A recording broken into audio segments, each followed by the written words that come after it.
Hello everyone. तो देखिए, जैसे ही बिहार में अब इलेक्शन का दौर आने वाला है, अब सरकार अलग अलग तरीके से लॉलीपॉप देना शुरू कर दिया है। और स्टूडेंट लोग इसी लॉलीपॉप में क्या हो जाएगा, खुश हो जाएगा।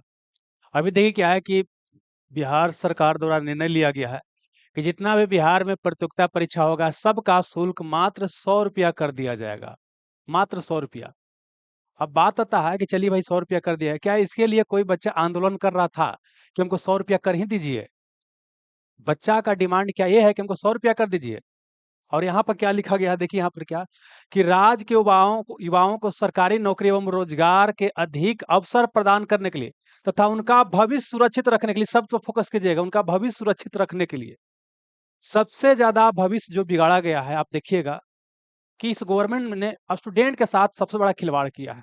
देखिए अभी 2014 में एक वैकेंसी आया था बिहार एसएससी की, उसको क्लियर होने में 8 साल के आसपास समय लग गया। अभी देखिए क्या है कि बिहार में आपको सीजीएल 4 का वैकेंसी आया है। वैकेंसी आ गया, एग्जाम डेट के बारे में पता नहीं है। चुनाव का समय था तो वैकेंसी आ गया। अब एग्जाम कब होगा कोई नहीं जानता है। 2 साल, 4 साल, 5 साल, 8 साल, कोई मतलब नहीं है। अब देखिए बच्चा का ये डिमांड कभी नहीं रहा कि हमको 100 रुपया शुल्क कर दीजिए, आप 500 ले लीजिए, 1000 रुपया ले लीजिए, लेकिन एग्जाम को प्रॉपर समय पर लीजिए। तो इसके लिए कोई मतलब बोल सकते हैं कि सरकार द्वारा कोई संज्ञान नहीं लिया जा रहा है। आज इसकी जरूरत नहीं है, फालतू की चीज किया जा रहा है। बच्चा इस समय खुश हो जाएगा, चलो भाई 100 रुपया हो गया। क्या 100 रुपया हो जाने से आपको नौकरी मिल जाएगा? अगर देखिए हम लोग का डिमांड क्या है, जितना भी स्टूडेंट तैयारी करते हैं या जितना भी शिक्षक तैयारी करवाते हैं, उनका डिमांड फीस कम करने के लिए नहीं है। फीस आप 100 रुपया ज़्यादा ही ले लीजिए, लेकिन कम से कम एग्जाम को एक प्रॉपर टाइम टेबल करके उसको एग्जाम को कंडक्ट कीजिए। और कोई भी एग्जाम जो है 1 साल के अंदर ही आपको क्लियर हो जाना चाहिए। 1 साल के अंदर ही क्लियर हो जाना चाहिए। बहुत सारा अनियमितता है, बहुत सारा अनियमितता है। पहला तो कि एग्जाम का कोई कैलेंडर नहीं है, कब फॉर्म आएगा कोई नहीं जानता है। एग्जाम क्या है कि पहले तो एक कैलेंडर जारी कर दीजिए। हम लोग को डिमांड क्या है, एक कैलेंडर जारी कर दीजिए। कैलेंडर के अनुसार एग्जाम आप करवाइए, जैसे यूपीएससी वगैरह एग्जाम करवाती है। और पूरा जो प्रोसेस है, एग्जाम का जो प्रोसेस है, ये आपका 1 ईयर के अंदर में हो जाना चाहिए। मतलब एग्जाम से लेकर के फाइनल रिजल्ट तक की जो प्रक्रिया है, 1 साल के अंदर में हो जाना चाहिए। और प्लस इतना ही नहीं, इस एग्जाम करवाने के दौरान बहुत सारा अनियमितता होता है। आप कोई भी एग्जाम ले लीजिए, इधर बिहार पुलिस का एक, इधर ये एक दो मतलब 2 एग्जाम छोड़ दीजिए जो अभी हुआ है। इसके पहले जितना बिहार पुलिस में एग्जाम हुआ है, सब सेटिंग पे हुआ है। मतलब जितना भी एग्जाम हुआ है, घूस दीजिए नौकरी लीजिए, घूस दीजिए नौकरी लीजिए। क्या सरकार को इसका संज्ञान नहीं है? यहाँ तक कि आप देखिएगा बिहार से सीजीएल 2 का जो वैकेंसी आया था, 2014 में वैकेंसी आया था, कितना लोग पकड़ाया था? क्या हुआ? किसी का कुछ हुआ? किसी का कुछ नहीं हुआ। क्योंकि ऊपर से नीचे तक पूरा बोल सकते हैं सिस्टम क्या है, मिल करके पूरा बोल सकते हैं सब इसमें संलग्न है। अगर सब संलग्न नहीं होता तो जाहिर सी बात है कार्रवाई होता ही होता। तो इसमें और क्या है, हमारा क्या है कि एग्जाम कोई भी होता है तो एग्जाम जो है ट्रांसपेरेंट नहीं होता, पारदर्शी एग्जाम नहीं होता है। क्वेश्चन आउट हो जाता है। कोई भी एग्जाम होता है क्वेश्चन आउट हो जाता है। ये क्या मजाक चल रहा है स्टूडेंट के साथ? काहेला स्टूडेंट तैयारी करेगा? बोल दीजिए कि भाई घूस पर नौकरी होता है, तो जाकर के वो अपना कहीं फैक्ट्री उक्ट्री में काम करेगा, कुछ पैसा इकट्ठा करेगा, वो भी घूस देकर नौकरी लेगा। मतलब कोई भी एग्जाम क्या ट्रांसपेरेंट नहीं है। अब सबसे बड़ा बात क्या है कि एग्जाम होता है, कई सारे एग्जाम में क्या होता है कि ना तो आपको आंसर की जारी किया जाता है, ना तो आपको आंसर की जारी किया जाता है, आंसर की नहीं जारी किया जाता है। और ना तो उसको कार्बन कॉपी मिलता है। जैसे बिहार का अधिकतर एग्जाम क्या होता है, आपका अभी ऑफलाइन होता है। तो यहाँ पर क्या है, एग्जाम देके बच्चा आया, उसके पास कोई प्रूफ है नहीं है कि हम कौन-कौन मतलब कौन-कौन क्वेश्चन के आंसर क्या दिए हैं, हमारा कितना स्कोर आना चाहिए। मतलब कि यहाँ आंसर की नहीं है, कार्बन कॉपी नहीं है, तो बच्चा के पास प्रूफ क्या है? और देखिए आंसर की या कार्बन कॉपी नहीं दिया जाता ये कहीं न कहीं यह बताता है कि इसमें कहीं न कहीं कुछ झोल है, कहीं न कहीं क्या आपको झोल है। क्योंकि देखिए अगर मान लेते हैं क्या है कि आप सही तरीके से पूरा प्रक्रिया करवाते, तो आप ये सब दे द सब ज़ाहिर-सी बात है जारी करते। अब अगर आपको लगता होगा कि नहीं, आप बोलिए कि नहीं हम तो एग्ज़ाम पूरी सही तरह से करवाते हैं। तो एग्ज़ाम सही तरह से करवाना ही महत्वपूर्ण नहीं है, बल्कि बच्चा को ये विश्वास भी होना चाहिए कि हाँ, एग्ज़ाम आपको सही हो रहा है। अब देखिए क्या है कि बच्चा ये डिमांड नहीं करेगा भाई सबको सरकारी नौकरी दे दीजिए। जितना भी फॉर्म आता है, 1000 आता है, 2000 आता है, एक निश्चित टाइम टेबल प फॉर्म आना चाहिए। अभी देखिए बिहार दरोगा का 2023 में वैकेंसी है, उसके बाद कोई पता नहीं है कि बिहार दरोगा का वैकेंसी कब आएगा। जैसे चुनाव का समय नज़दीक आ रहा है, अब देखिए हो सकता है वैकेंसी आ जाए। तो मतलब कि एक निश्चित टाइम टेबल पे एग्जाम होगा तो सबके लिए अच्छा होगा। मान लेते हैं कोई बच्चा तैयारी कर रहा है, 2-3 बार अपना ट्राई किया, मान लीजिए हर साल फॉर्म आ रहा है, 1000 फॉर्म आ रहा है, बच्चा 3 बार ट्राई करके देख लिया, उसको नहीं हुआ, उसको कम से कम इतना तो समझ में आ गया ना कि हमारा सिलेक्शन होने वाला नहीं है, हम इस लायक नहीं है सरकारी नौकरी में जाने लायक। वो कहीं अपना दिल्ली, पंजाब जहाँ भी उसको रोज़गार का अवसर मिलेगा, वहाँ चला जाएगा। अब नौकरी की तैयारी करने के चक्कर में होता क्या है कि मान लें कि बच्चा आपको 20 साल के आस-पास से तैयारी करना शुरू किया, करते-करते क्या हो जाता है, 32 हो जाता है, 12 साल क्या होता है, इसी में चला जाता है। 12 साल इसी में चला जाता है। अब 12 साल ये लगातार बोल सकते हैं कि अगर फॉर्म लगातार आते रहता, लगातार एग्ज़ाम देते रहता, तो उसको कम से कम पता चल जाता ना, लेकिन यहाँ पर क्या एक ही फॉर्म है, इसी में क्या है कि आपको लगा हुआ है। 1-2 को फॉर्म है, इसी में क्या है कि 10-12 साल का कि आपको निकाल दिया बच्चा। अगर यही बाबू क्या है कि मान लें कि 2-3 साल वो तैयारी करता, उसको समझ में आ गया कि हमको नहीं होने वाला है, तो अपना कहीं निकल जाता, कहीं कमाता-वमाता। अब 32 साल की अवस्था में जो बच्चा निकलता है, उसके पास कुछ भी नहीं रहता है। सरकारी नौकरी की तैयारी करके जब निकलता है, उसके पास कुछ भी नहीं है।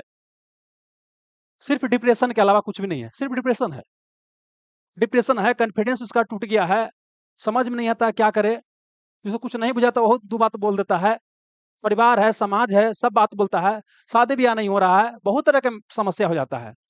और यहाँ पे लिखा गया है कि बच्चों को क्या करना है, भविष्य को सुरक्षित रखना है, भविष्य को सुरक्षित रखना है। ये सरकार स्टूडेंट के साथ इतना अन्याय की है, कि इसका कोई हार हिसाब नहीं है। और अभी जो ₹100 किए हैं, ₹100 किए हैं, 20 साल से तो आप ही की सरकार था, तब पहले से आपको ध्यान नहीं था? पहले से भी तो आपको ध्यान होना चाहिए था, कि ना भाई स्टूडेंट को बड़ी समस्या है फीस को लेकर के, तो ₹100 हम कर देते हैं फीस। तब इलेक्शन आया तो आपको ध्यान आ गया कि भाई नहीं, अब लेकिन बड़ी समस्या है। गजब हाल है, नौटंकी है। तो बच्चा को देखिए सबसे बड़ा पहला डिमांड यही करना चाहिए कि पहले तो क्या है, एग्जाम कैलेंडर के अनुसार एग्जाम कैलेंडर जारी कीजिए। जो भी एग्जाम बिहार में होता है, ये हमारा अधिकार है, ये हमारा क्या है, अधिकार है ना? एग्जाम कैलेंडर आपको जारी होना चाहिए। एग्जाम कैलेंडर के बाद क्या है, उसी के अनुसार एग्जाम होना चाहिए, उसी डेट पे एग्जाम होना चाहिए। और प्लस की पूरा प्रक्रिया जो है 1 साल के अंदर होना चाहिए। ये पूरा सभी स्टूडेंट को और सभी टीचर को इसके लिए आवाज़ उठाने की आवश्यकता है। और अभी इलेक्शन का समय है, अगर आवाज़ उठाइएगा तो आवाज़ आपका पहुँचेगा। और बिहार में ऐसे भी क्या है कि रोजगार के मुद्दा पे ही अभी क्या है, चुनाव लड़ा जा रहा है। चाहे पक्ष हो, चाहे विपक्ष हो, है ना? और देखिए, अगर आपका डिमांड है तो आप ही को मतलब आप ही को इसके लिए संघर्ष करना पड़ेगा। ये मत सोचिए कोई विपक्ष वाला आएगा या कोई सरकार वाला आएगा आपको कि मतलब माँगिएगा मिल जाएगा, तुरंत माँगिएगा मिल जाएगा। इसके लिए संघर्ष करना पड़ेगा। बिना संघर्ष से कुछ भी नहीं मिलता है। और ये बिहार के एग्ज़ाम में जितना ज़्यादा करप्शन है ना? पता है ऐसा तो सभी स्टेट में होता है, लेकिन जहाँ तक हमने देखा है कि बिहार के एग्ज़ाम में हर एक एग्ज़ाम में अभी क्या है अभी अ, एग्ज़ाम ईयर तो हमको ध्यान नहीं है। आपका इलेक्ट्रिसिटी बोर्ड का शायद लगता है कि 15 के आस-पास या 16 के आस-पास या 17 के आस-पास मुझे ध्यान नहीं है। इलेक्ट्रिसिटी बोर्ड का आपका फ़ॉर्म आया था। उस इलेक्ट्रिसिटी बोर्ड के फ़ॉर्म में क्या हुआ कि पूरा का पूरा क्वेश्चन क्या किया गया लेकिन के पढ़वाया गया। उसमें जितना भी बच्चा गया है, सारा का सारा बच्चा क्या है क्वेश्चन पढ़ गया।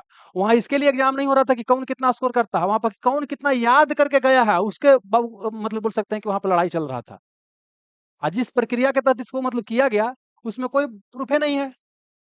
मतलब अब क्या मान लें कि बच्चा खुद पढ़ के गया है, एग्ज़ाम दिया है, तब वहाँ पर थंब-वंब सब तो उसी का ओरिजिनल बच्चा है और इस तरह से हो रहा है।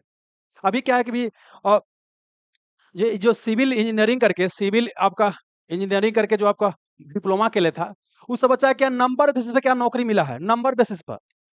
और कॉलेज में नंबर कैसे आता है, जो बच्चा डिप्लोमा कर ले है सब जानता है। यहाँ तक कि ऐसा नहीं होता है कि जो सीनियर बच्चा होता है, कई सारा सीनियर होता है, वो क्या है सेटिंग में पहले तो डिप्लोमा में जाता है।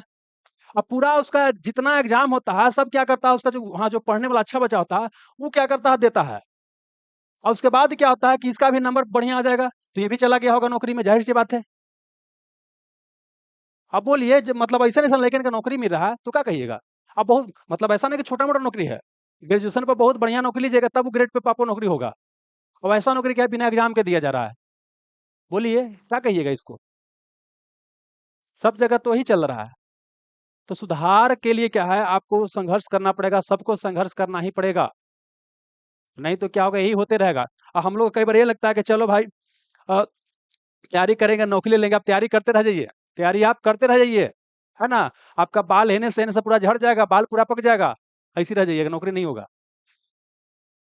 क्योंकि नौकरी देना उद्देश्य ही नहीं है, आपको फँसा के रखना यहाँ उद्देश्य है।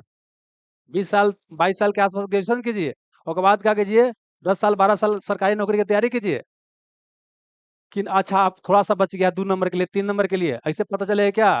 कि आप 2 नंबर, 3 नंबर के चलते रह गए हैं, अब पता चला ऊपर ही सब सेटिंग चल रहा है। ऐसा हो रहा है। जैसे हम लोग इतना दिन से पढ़ा रहे हैं या पढ़ रहे हैं, देख रहे हैं, तो हम लोग को पता नहीं है कि किसका नौकरी हो सकता है, किसका नौकरी नहीं हो सकता है। हम ही लोग देखते हैं, क्लास वगैरह में देखते हैं कि जो बच्चा का बढ़िया तैयारी उठा गया ही है, जो बच्चा का बढ़िया तैयारी नहीं वो नौकरी कर रहा है।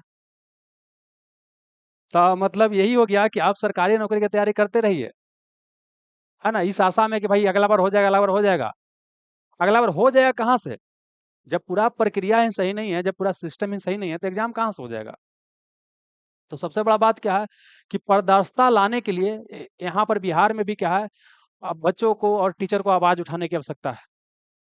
आवाज़ उठाने के लिए ये नहीं कि आपको रोड पर जाके हिंसा करना है। अहिंसक आंदोलन, महात्मा गांधी का धरती है, अहिंसक आंदोलन की ही आवश्यकता है। पूरा एग्ज़ाम प्रक्रिया 1 साल के अंदर होना चाहिए। हर एक फ़ॉर्म जो आना चाहिए, कम फ़ॉर्म आए, कम सीट आए, लेकिन हर 1 साल फ़ॉर्म आना चाहिए। ताकि बच्चा को क्या है, आपको समझ में आए कि हमको भाई इस लायक नहीं है, तो अपना कुछ और रोज़गार करे। तो हम तो आप सभी से बोलेंगे कि आवाज़ उठाइए, नहीं तो ₹100 ये देख-देख के यही में खुश मत होइए, है ना? और बिहार से सीजीएल का फॉर्म आ गया, एग्ज़ाम डेट का कोई पता नहीं है ना? लेकिन यही में फॉर्म भरे में खुश है कि चलो भाई फॉर्म भर रहे हैं, फॉर्म भर रहे हैं, फॉर्म भर रहे हैं। तो इसीलिए आवाज़ उठाइए और नहीं आवाज़ उठाइएगा, तो बस यही सरकारी नौकरी की तैयारी करते रहिए, पूरा उम्र निकल जाएगा।